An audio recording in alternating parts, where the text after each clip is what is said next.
You don't know about me if you haven't read a book called The Adventures of Tom Sawyer. Mr. Mark Twain wrote the book, and most of it is true.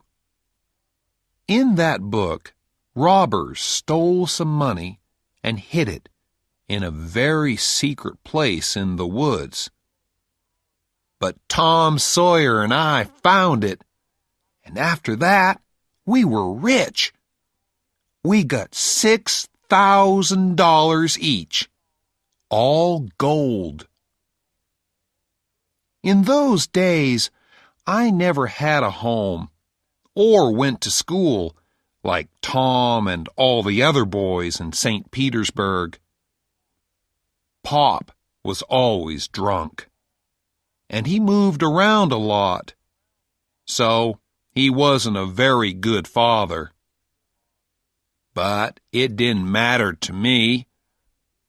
I slept in the streets or in the woods, and I could do what I wanted when I wanted. It was a fine life. When we got all that money, Tom and I were famous for a while. Judge Thatcher, who was an important man in our town, kept my money in the bank for me. And the widow Douglas took me to live in her house and said I could be her son. She was very nice and kind, but it was a hard life because I had to wear new clothes and be good all the time.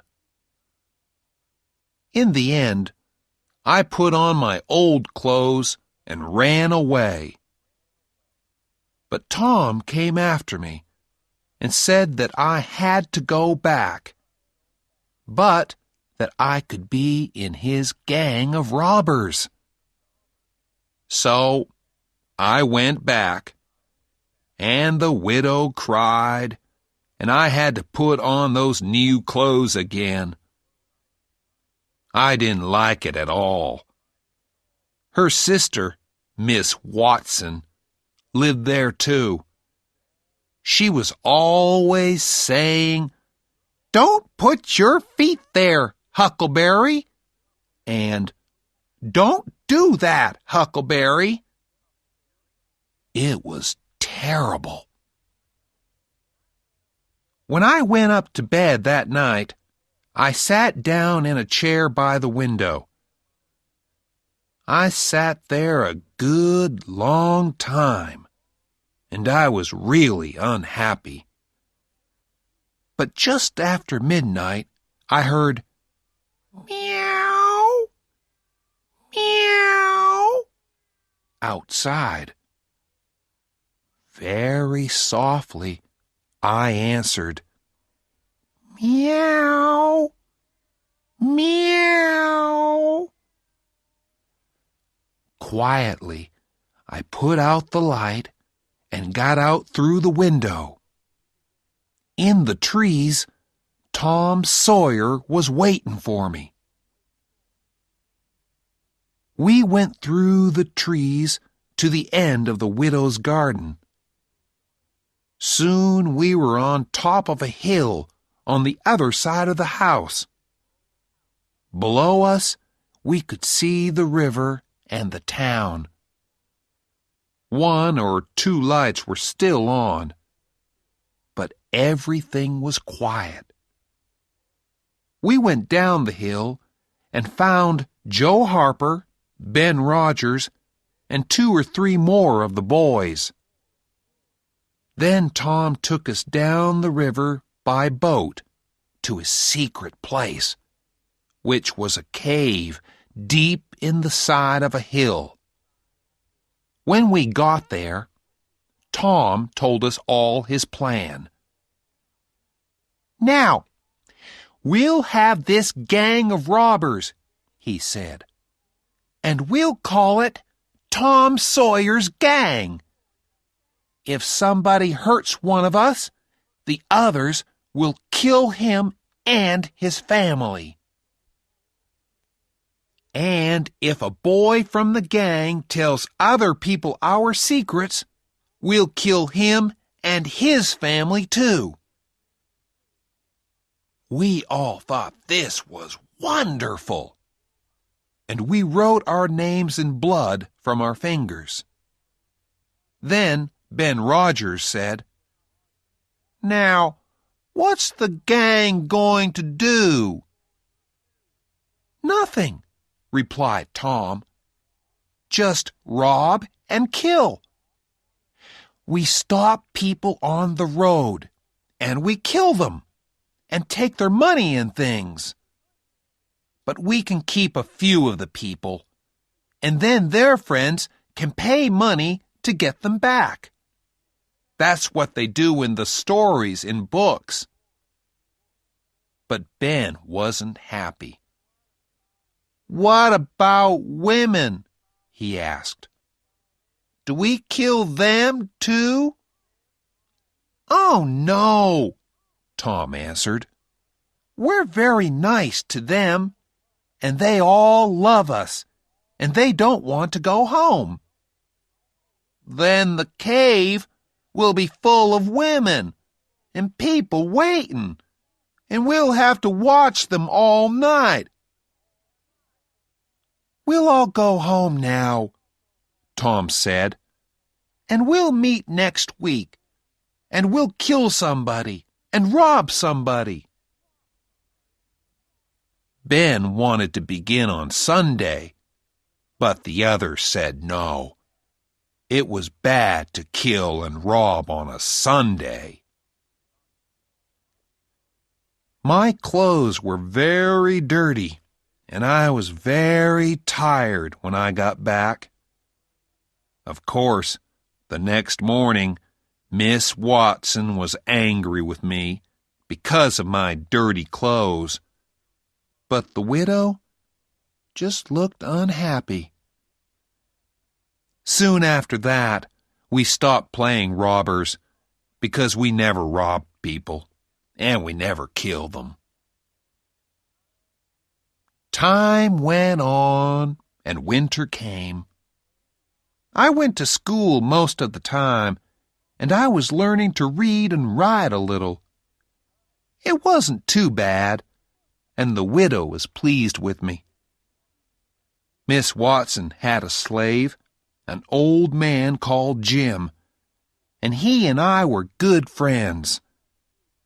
I often sat talking to Jim, but I still didn't like living in a house and sleeping in a bed. Then, one morning, there was some new snow on the ground, and outside the back garden, I could see footprints in the snow. I went out to look at them more carefully. They were Pop's footprints. A minute later, I was running down the hill to Judge Thatcher's house. When he opened the door, I cried, "Sir, I want you to take all my money. I want to give it to you." He looked surprised. "Why, what's the matter?" "Please, sir, take it. Don't ask me why." In the end, he said, "Well, you can sell it to me then." And he gave me $1, and I wrote my name on a piece of paper for him. That night, when I went up to my room, Pop was sitting there, waiting for me. I saw that the window was open, so that was how he got in. He was almost 50, and he looked old. His hair was long and dirty, and his face was a terrible white color. His clothes were old and dirty too, and 2 of his toes were coming through his shoe. He looked at me all over for a long time. And then he said, "Well, just look at those clean, tidy clothes. And they say you can read and write now. Who said you could go to school?" "The widow," I began. "Oh, she did she? Well, you can forget about school. I can't read, and your mother couldn't read. No one in our family could read before they died. So who do you think you are? Go on, take that book and read to me." I began to read, but he hit the book and it flew out of my hand across the room. Then he shouted, "They say you're rich. How's that?" "It isn't true." "You give me that money. I want it. Get it for me tomorrow." "I haven't got any money. Ask Judge Thatcher. He'll tell you. I haven't got any money." "Well, give me what you've got in your pocket now. Come on, give it to me." "I've only got $1, and I want that to—" "Give it to me. Do you hear?" He took it, and then he said he was going out to get a drink. When he was outside the window, he put his head back in and shouted, "And stop going to that school, or you know what you'll get." The next day he was drunk, and he went to Judge Thatcher to get my money. The judge wouldn't give it to him. But Pop didn't stop trying, and every few days I got $2 or $3 from the judge to stop Pop from hitting me. But when Pop had money, he got drunk again and made trouble in town. He was always coming to the widow's house, and she got angry and told him to stay away. Then Pop got really angry, and one day he caught me and took me a long way up the river in a boat. I had to stay with him in a hut in the woods, and I couldn't go out by myself.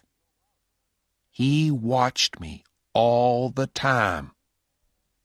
The widow sent a man to find me and bring me home, but Pop went after him with a gun, and the man ran away. Chapter 2. Huck escapes and finds a friend. Mostly, it was a lazy, comfortable kind of life. But after about 2 months, Pop began to hit me too much with his stick. He often went away into town, too, and then he always locked me in the hut. Once he was away for 3 days, and I thought I was never going to get out again. When he came back that time, he was drunk and angry. He wanted my money, but Judge Thatcher wouldn't give it to him. The judge wanted to send me to live with the widow again, Pop told me.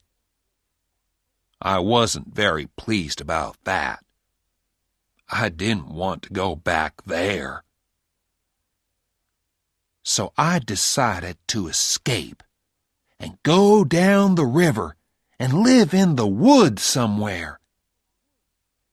When Pop was out, I began to cut a hole in the wooden wall of the hut. In a few days, when the hole was bigger, I could take the wood out, escape through the hole, and put the wood back. One morning, Pop sent me down to the river to catch some fish for breakfast.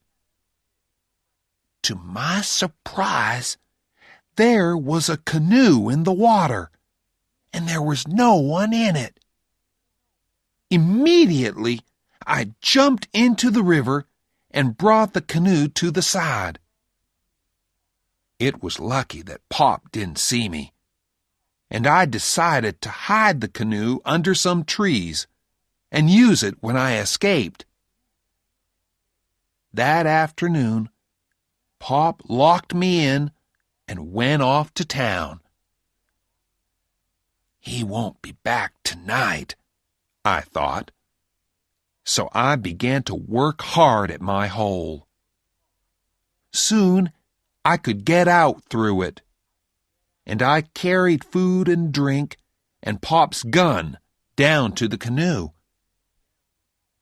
Then I put back the wood to hide the hole, took the gun, and went into the woods.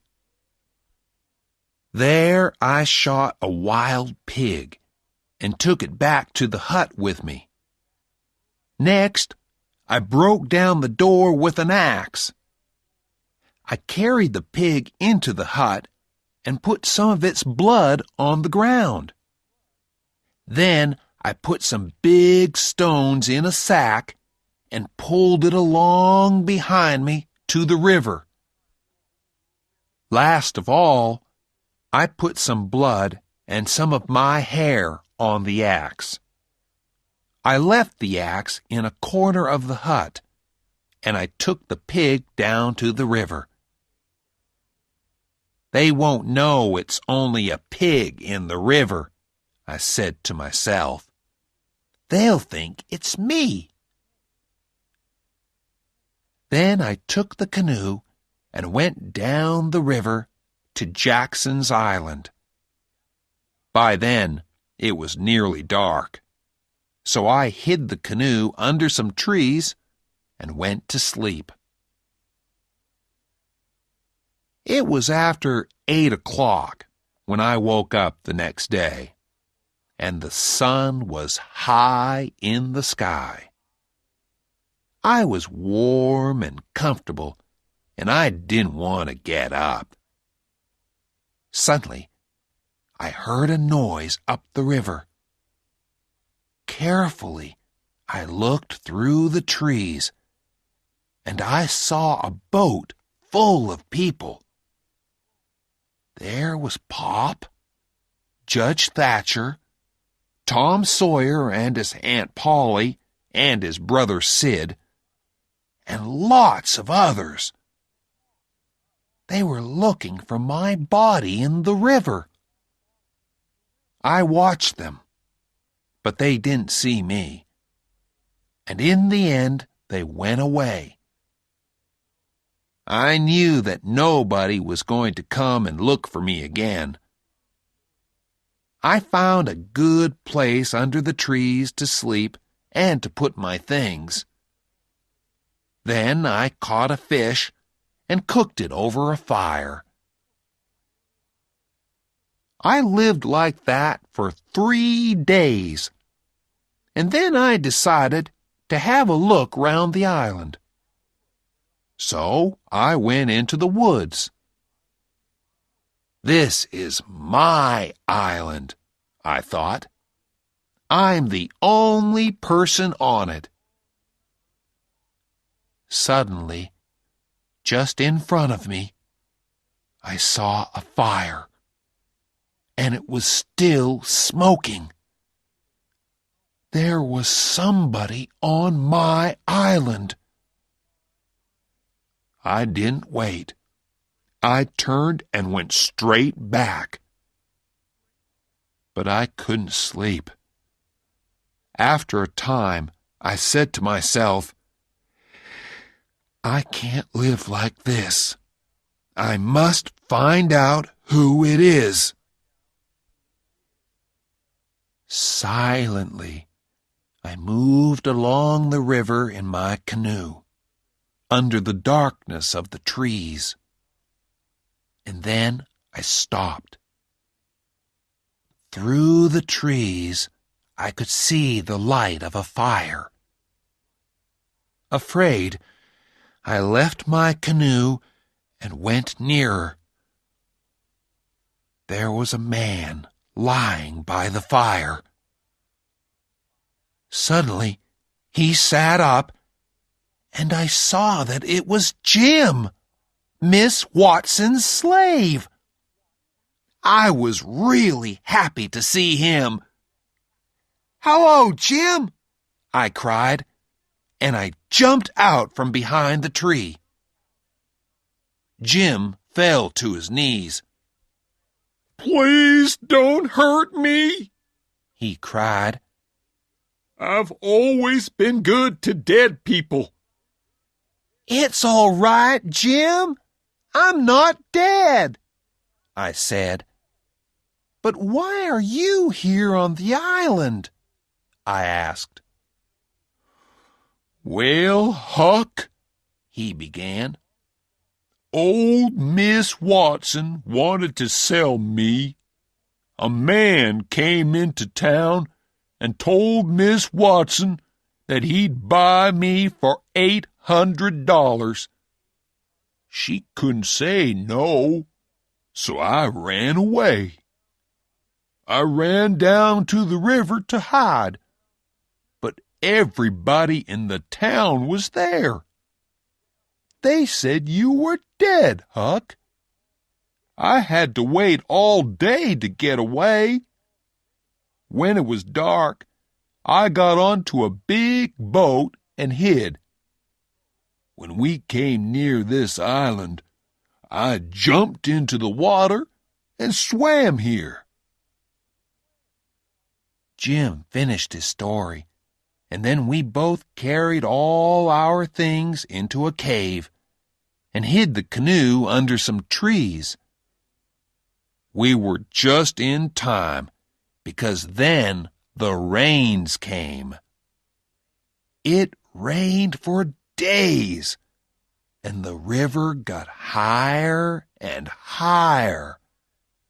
All kinds of things came down the river, and one night there was a little wooden house lying half on its side. We got the canoe out and went to take a look. Through the window, we could see a bed, 2 old chairs, and some old clothes. There was something lying in the corner, and we thought it looked like a man. Jim went in to see, but he said, "He's dead. Someone shot him in the back. Don't look at his face, Huck. It's terrible." I didn't want to see the dead man's face, so I didn't look. We just took the old clothes and a few other things and went back to our cave on the island. Another night, when we were out looking for things on the river, we found a raft. It was made of good, strong wood and was about 4 meters by 5 meters. "This could be useful," I said to Jim. So we pulled it back to the island behind the canoe and tied it up under the trees. Chapter 3. Huck and Jim travel south. For some days, everything went along quietly, but we were getting bored. We wanted to know what was happening in town, and so I decided to go and find out. Jim said, Why don't you wear the old dress and the hat that we found in the house? People won't know you then. They'll think you're a girl." And so I did.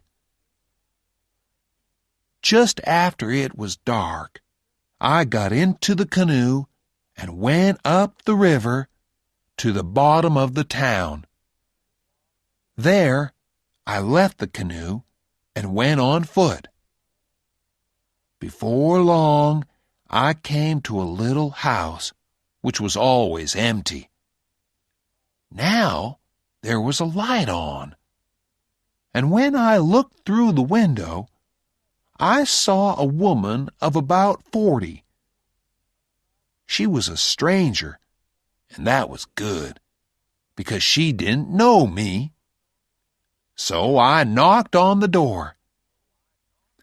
I must remember that I'm a girl, I said to myself. The woman opened the door. "Come in," she said.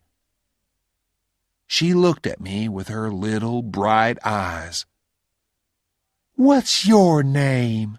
she asked. "Sarah Williams," I replied. "I'm going to see my uncle on the other side of town.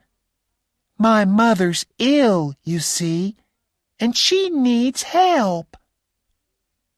"Well, you can't go there by yourself now. It's too dark. My husband will be home in about an hour. Wait for him, and he'll walk with you." And then she began to tell me about all her troubles. I was getting bored with all this, until she said something about Pop and my murder. "Who did it?" I asked. "Well," she replied, "some people say old Finn did it himself. Other people think it was a slave who ran away that night. His name was Jim. They'll give $300 to anybody who finds him, and they'll give $200 for old Finn. He got drunk and left town with 2 strangers. A lot of people think he killed his boy, and he's going to come back one day and get all Huck Finn's money." "And what about the slave?" I asked. "Oh, they'll soon catch him. People want the $300. I think he's on Jackson's Island, you know. I've seen smoke there. My husband's gone to get 2 of his friends, and they're going over there with a gun later tonight." When I heard this, my hands began to shake. The woman looked at me strangely, but then she smiled and said kindly, "What did you say your name was?" Mary Williams." "Oh," she said, "I thought it was Sarah." Well, yes, it is. Sarah Mary Williams. Some people call me Sarah, and some people call me Mary, you see." "Oh, do they?" She smiled again. "Come on now. What's your real name? Bill? Bob? I know you're not really a girl." So then I had to tell her another story, with a different name, and I said I was running away. She said she wouldn't tell anybody, and gave me some food before I left. I hurried back to the island and Jim. "Quick, Jim!" I cried, waking him up. "They're coming to get us!" We got out the raft as fast as we could, put all our things on it, tied the canoe on behind, and moved off down the river. When it began to get light, we hid. When it was dark again, we traveled on.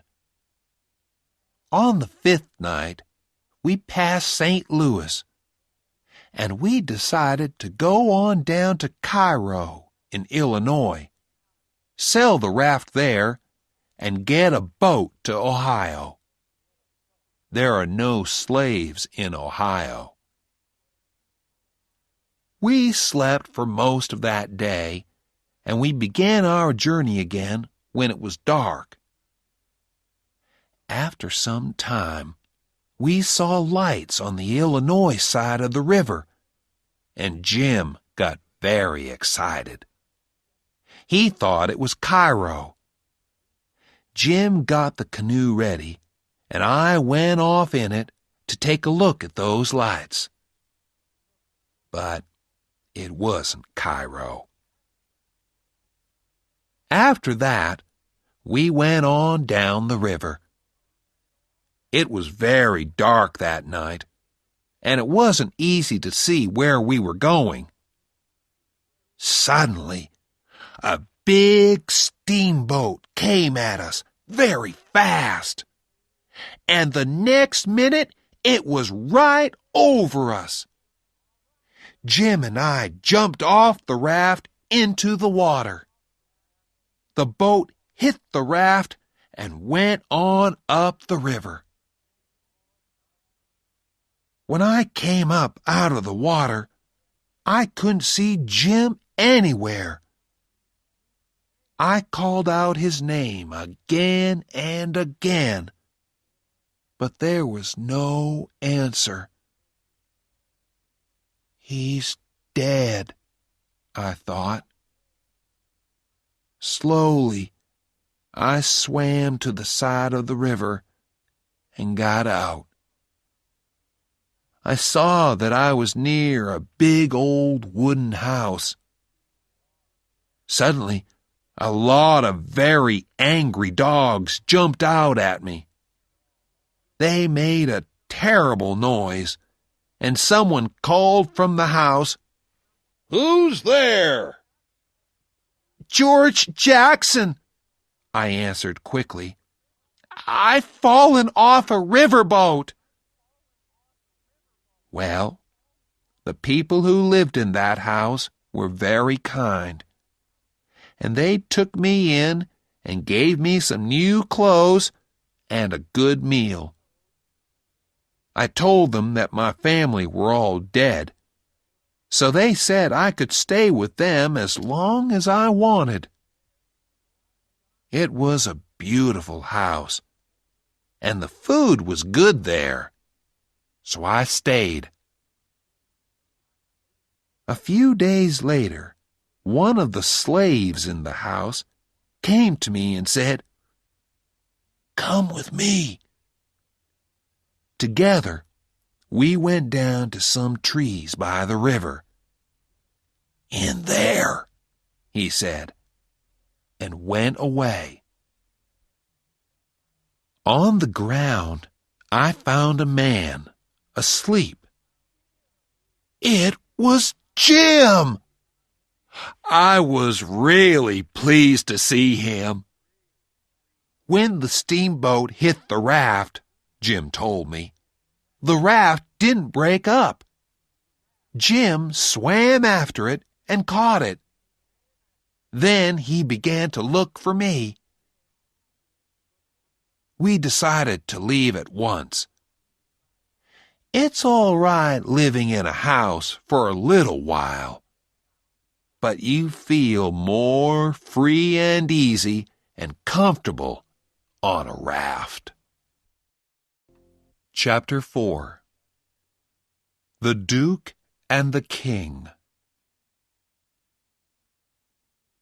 2 or 3 days and nights went by, and nothing much happened. We traveled at night when it was dark and everybody was asleep. We didn't want anyone to see Jim and ask questions about him. Then, one morning, just after it was light, I found a little canoe.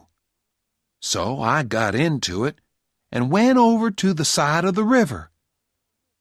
I was looking round when suddenly 2 men ran through the trees. "Help!" they cried. "There are men and dogs trying to catch us, but we've done nothing wrong." One of the men was about 70 years old. The other was about 30, and they both had very old, dirty clothes. I said they could come with me, and we ran quickly back to the canoe. Back on the raft, we talked for a time, and then the young man said, "My friends, I think I can tell you my secret now. I'm really a duke. My grandfather was the son of the Duke of Bridgewater, but he left England and came to America. When the old duke died, my grandfather's younger brother stole everything and made himself the Duke of Bridgewater." Well, of course, we were all very unhappy for our friend the Duke, but he said, "I'll be happier if you do things for me. Bring me my dinner." So we did things for him, and he liked it. But the old man spoke very little, and he looked unhappy too. After a time he said, "You know, Bridgewater, I, too, have a secret." And he began to cry. "What do you mean?" the Duke asked. "What's your secret?"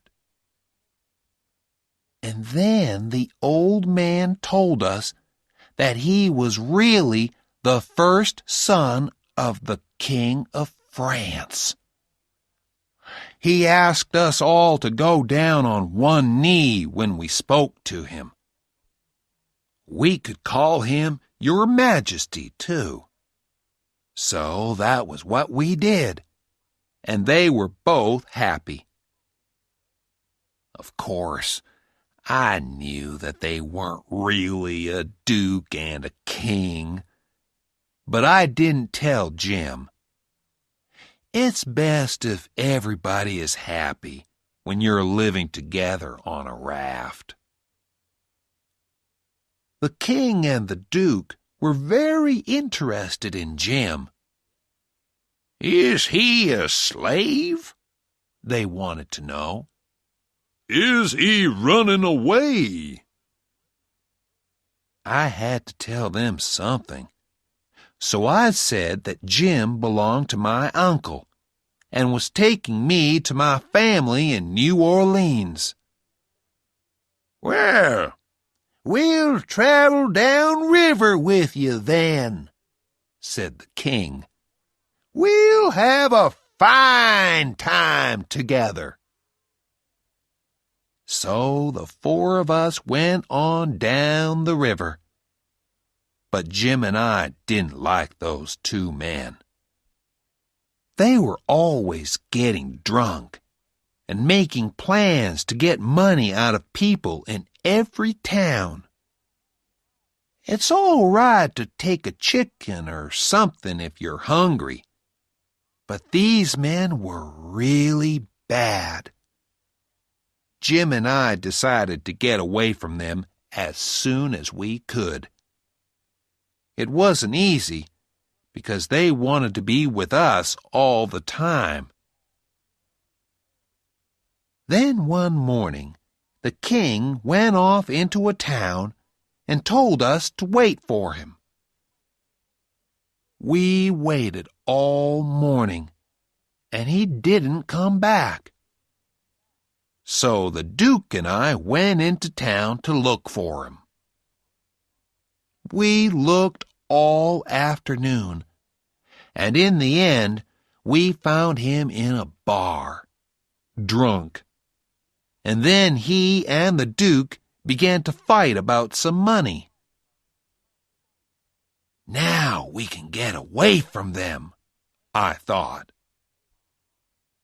I turned and ran back to the river. "Quick, Jim!" I shouted. "It's time to go!" But there was no answer. Jim wasn't there. I ran into the woods, crying and shouting Jim's name. But there was still no answer. Just then a boy came along. "Have you seen a slave?" I asked him, and I described Jim. "Why, yes," the boy replied. "He's a runaway slave. I heard all about it in town. A family called the Phelpses have got him now. An old man in a bar told Mr. Phelps that there was a runaway slave on a raft down by the river. He said he hadn't got time to take the slave back himself.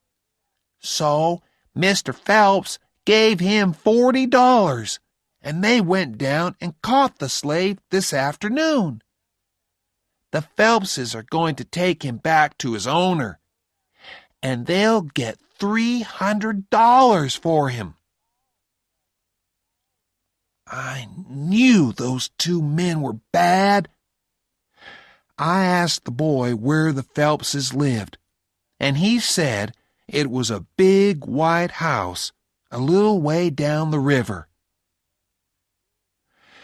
I began to make plans to get Jim back. First, I took the raft and went down to a little island. I hid the raft under the trees and lay down to sleep. Before it was light, I went off down the river in the canoe.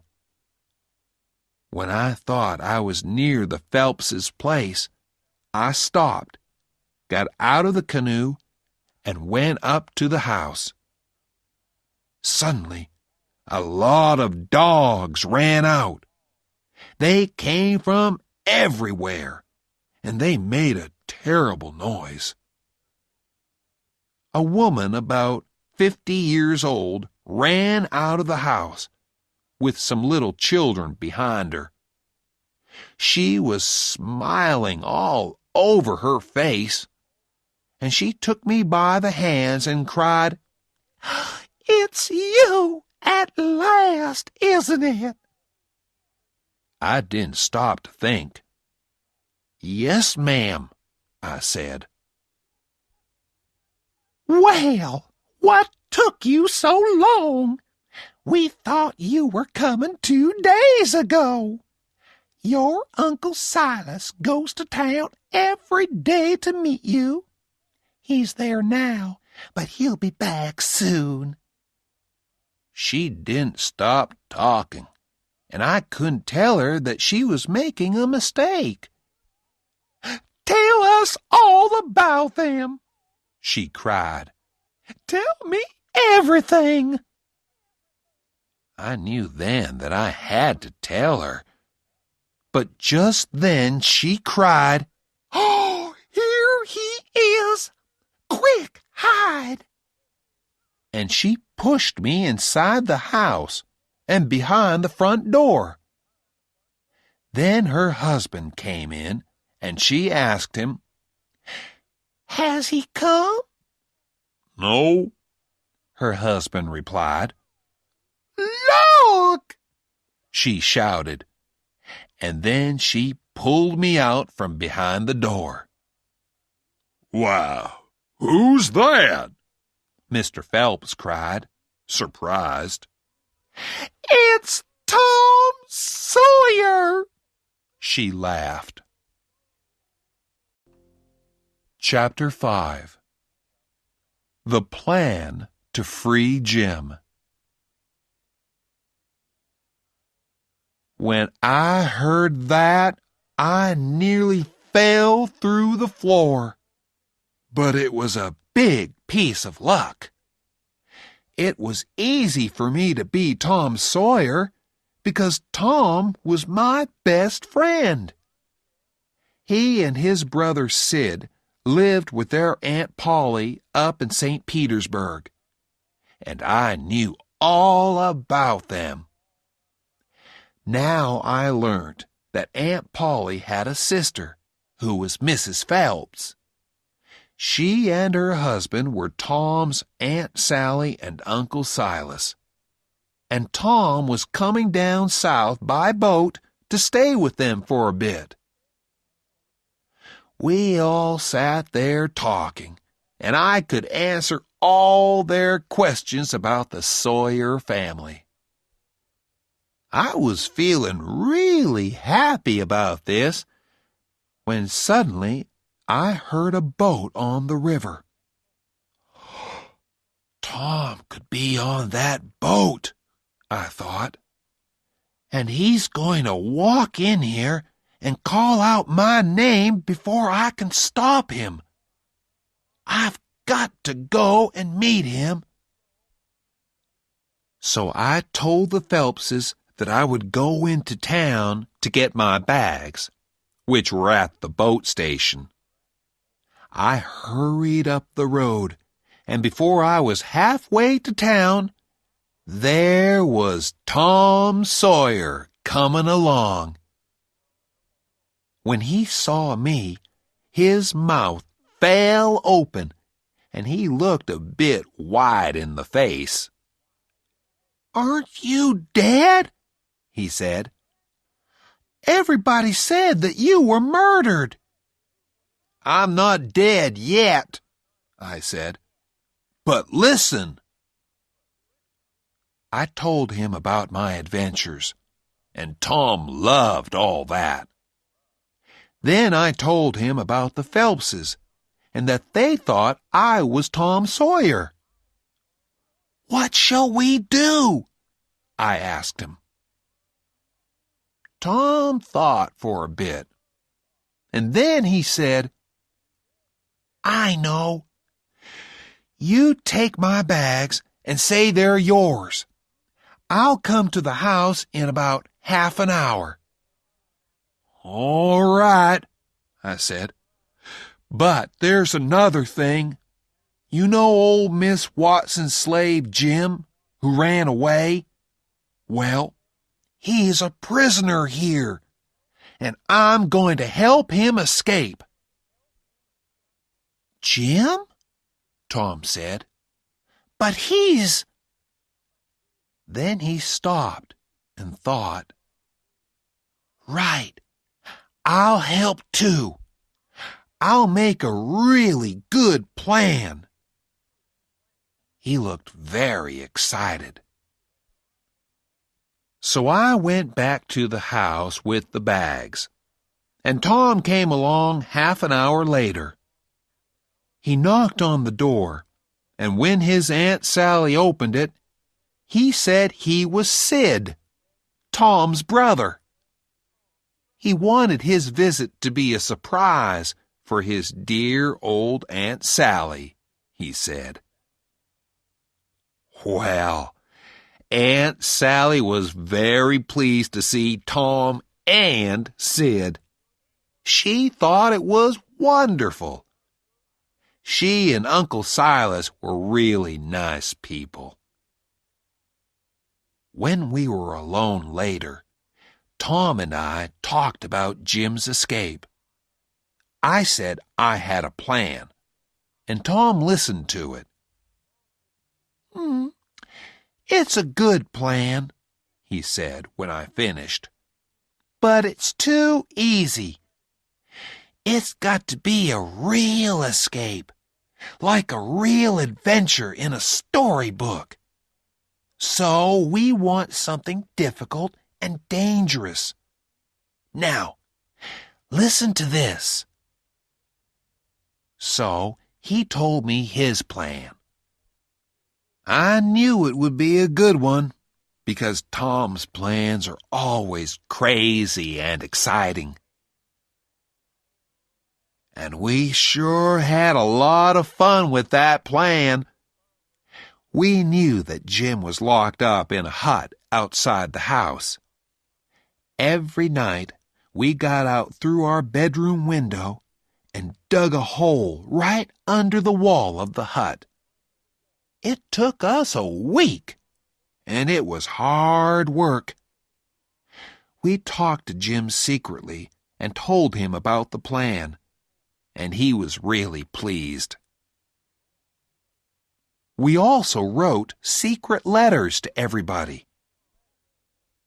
Tom said that people always do this in books.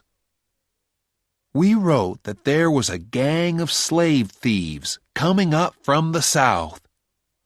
They wanted to steal Jim and get the $300 from his owner.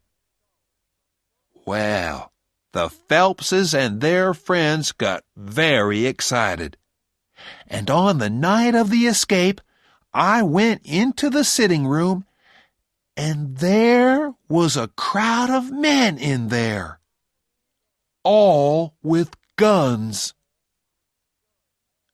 I ran and told Tom, and he said that this was really good. It's a real adventure now, all right, he said, very excited.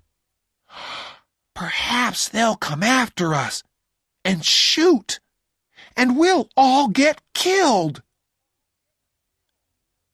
Well, there wasn't time to think about it, because it all happened so quickly.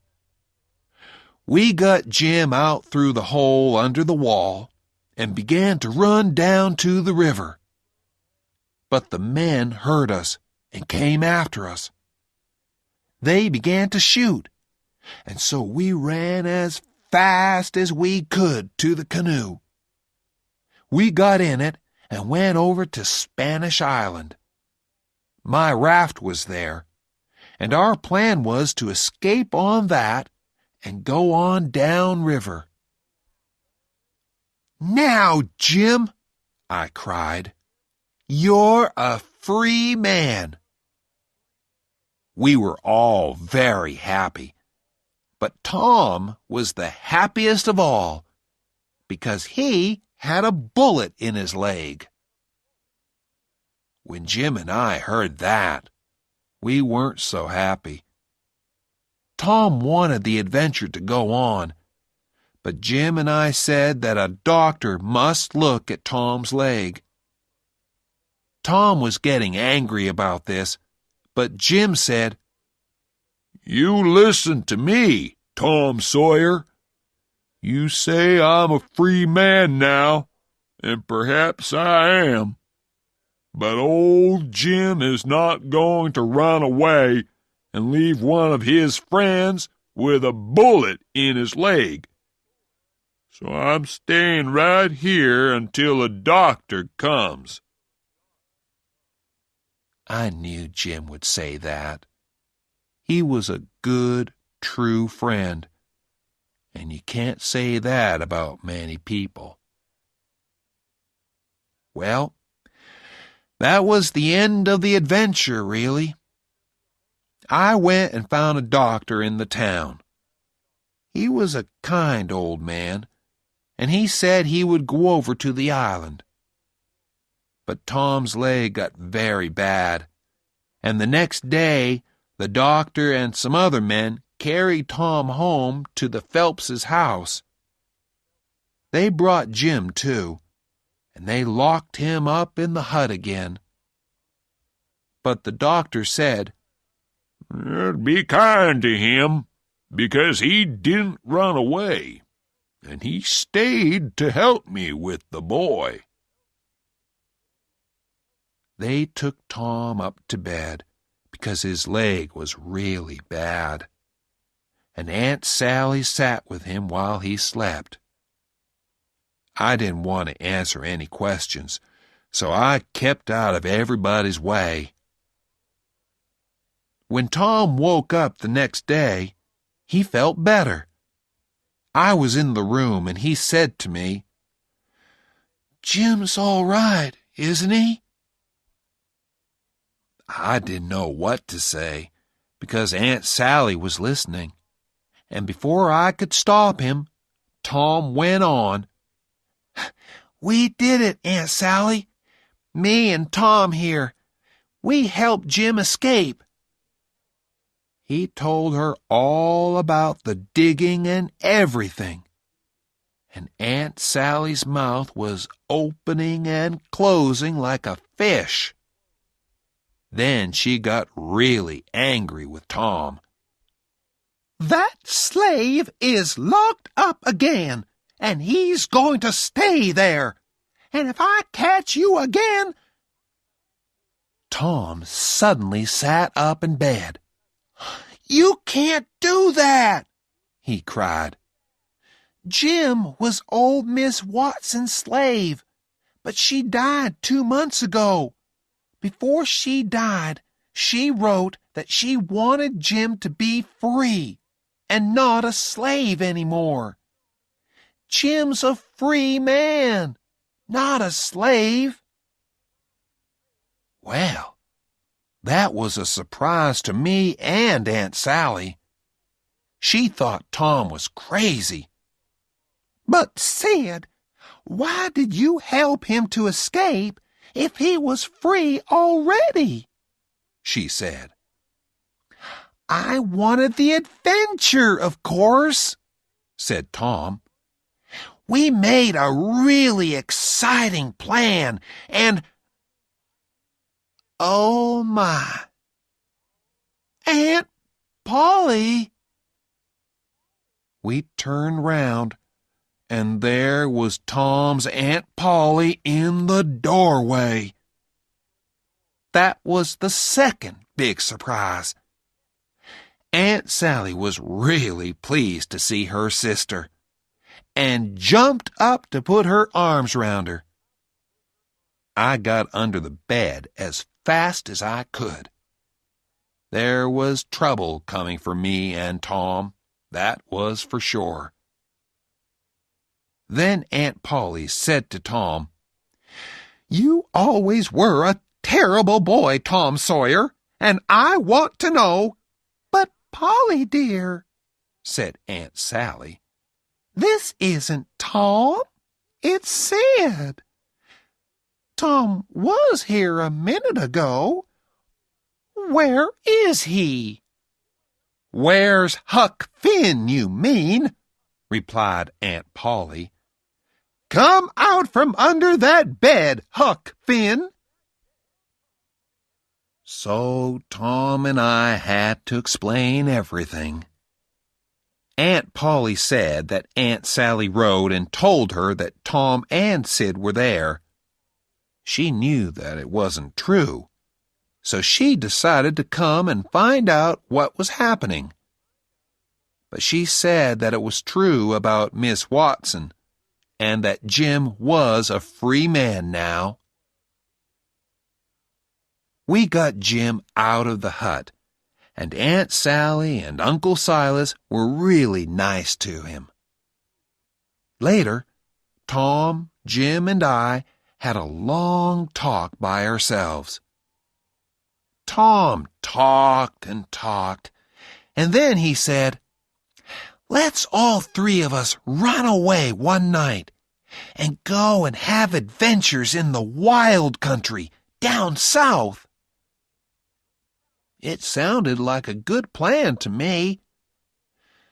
The only thing is, I said, I haven't got any money to buy the right clothes and things. All my money back in St. Petersburg will be in Pop's pockets by now. No, said Tom. Your money's all there. Your Pop never came back.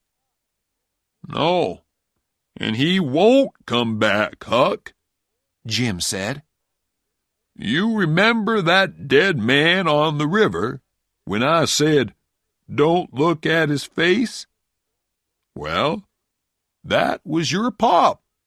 You can get your money when you want. Tom's leg is almost better now, and I haven't got any more to write about. I'm really pleased about that, because it was very difficult to write a book, and I won't do it again. But I think I'm going to have to run away before the others, because Aunt Sally wants me to live with her. I'll have to sleep in a bed and wear clean clothes and learn to be good. And I can't do that again. I've done it once already. The end. Yours truly, Huck Finn.